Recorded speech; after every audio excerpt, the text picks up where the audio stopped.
Ang mga kahimtang sa trabaho sa mga mag-uuma, nagkalain-lain depende sa lugar o klase sa umahan. Kasagaran, ang mga mag-uuma nag-atubang og mga hagit sama sa kakapoy sa pisikal nga trabaho. Ang pag-uma nagkinahanglan og usog og pisikal nga kalig-on. Ang pagtanom, pag-ani ug pag-atiman sa mga tanom dili sayon og nagkinahanglan og taas nga oras sa trabaho. Ikaduha, kakulang sa suporta.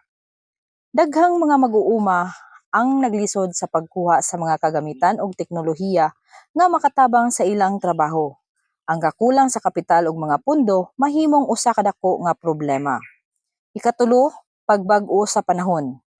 Ang mga mag-uuma labi na ang mga apektado sa mga pagbag-o sa panahon sama sa bagyo, baha ug ting-init.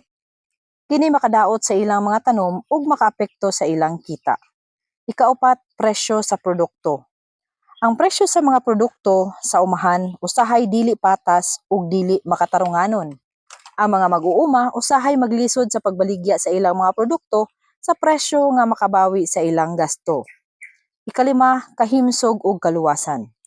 Ang pagtrabaho sa umahan mahimong delikado, labi na kung walay saktong mga gamit ug kahibalo sa kaluwasan.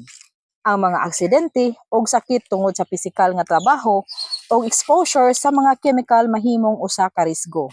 Bisan pa man sa mga hagit, ang mga mag-uuma nagpadayon sa ilang trabaho tungod kay kini usa ka importante nga bahin sa atong komunidad ug ekonomiya.